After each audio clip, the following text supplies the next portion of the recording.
There comes a point in your career as a delivery leader when you realize, often reluctantly, that the frameworks you've relied on for years can only explain a fraction of why teams succeed or fail. You can teach Scrum, you can enforce sprint cadence, you can fill out every field in Jira, and you can watch two teams with identical setups behave as if they live on two completely different universes.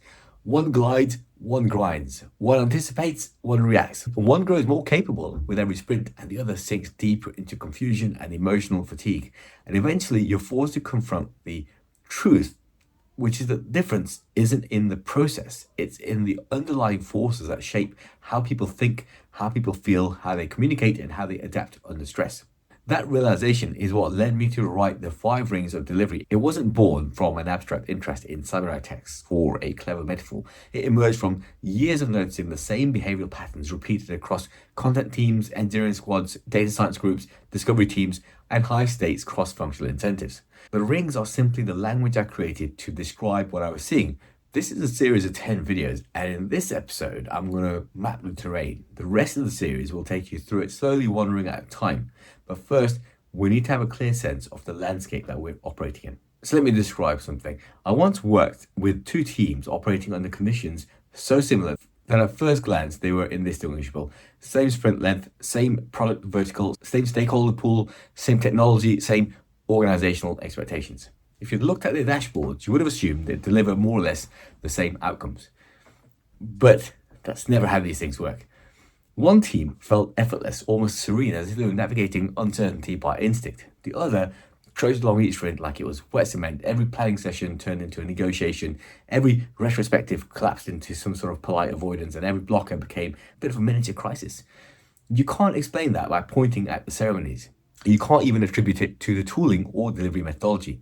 The only honest explanation is that one of those teams had strengthened the underlying forces that support good delivery, while the others had spent years eroding them without noticing. One had ground beneath their feet, one didn't.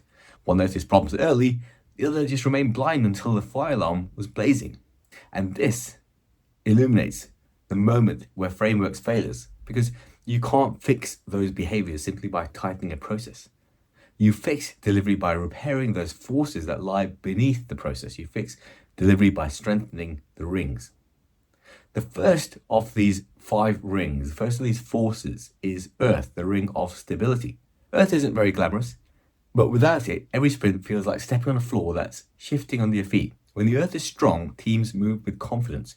When it's weak, then everything becomes a negotiation. The next ring, water, this is the ring of adaptation. Water describes the team's ability to reshape itself in response to change without dissolving into disorder. Teams with strong water rings don't just tolerate change, they metabolize it, they learn, they adjust, they evolve. Teams with weak water mistake that chaos for flexibility. Then comes fire, the ring of focus, decision, and courage. Fire is part of the leadership that demands you stop hiding behind polite ambiguity and choose a direction, even if that direction will cause tension. Without fire, a team's energy diffuses, and with it, the team slices through noise and moves. The next ring is wind, the ring of awareness, perception, sensing, pattern recognition. It's a force that lets you understand what's really happening long before it becomes visible in the metrics or the stand-ups. Leaders with a strong wind ring can feel the problem approaching weeks before anyone notices. Right, and finally, there's void, the ring of spacious thinking. This is where strategy is born, where unnecessary work dissolves, where discovery happens, where ideas emerge, not from pressure, but from the clarity that comes when the noise falls away. When the void is absent, you'll know because teams will execute without any understanding. When the void is present, they will innovate. Now, don't think of these rings as abstractions. Think of them as diagnostic tools. Every delivery problem that you encounter will trace back to one or more of these forces weakening. And once you understand that, you then know where to apply the fix. Now, through the description of these 5 rings, you might think that I need to watch out for one of these rings in every delivery problem. Well, that's not true, because these rings don't operate in isolation. They form what I call a mesh, an interconnected network, where each discipline either reinforces or destabilizes the other. When the earth and water ring are strong, adaptation feels stable and trustworthy. When water exists without earth, it manifests as thrashing disguised as flexibility. Fire without wind becomes reckless overconfidence. Wind without fire becomes overthinking without action. Void without earth becomes fantasy. Earth without void becomes stagnation. And this mesh explains why so many delivery interventions fail. A leader might try to improve decision making, fire, without realizing that the team's real issue is the lack of stability, earth. Or they might try to introduce a new innovation workshop, void, without noticing that the team is operating in a constant state of fear and urgency. That's a state where void just can't exist. The visible symptom rarely reveals the root cause, but the mesh does. So, over the next 9 episodes, we're going to peel back each of these forces, what strengthens them, what weakens them, how they show up in real teams, and how you, as a leader, can use them to read delivery situations with a level of precision that frameworks alone will never give you. Once you understand the rings, you stop reacting to surface level problems and you start to diagnose structural ones. You stop making noise and start making moves that actually change the trajectory of your teams.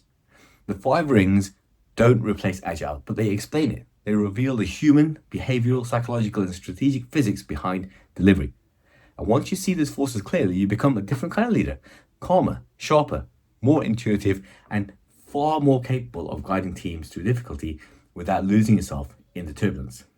Now, in the next episode, we'll begin with Earth, because every team's journey, whether they know it or not, begins with the question, is the ground beneath us steady? And if it isn't, nothing else will hold. Make sure you hit like, hit subscribe, and I'll see you in episode 2.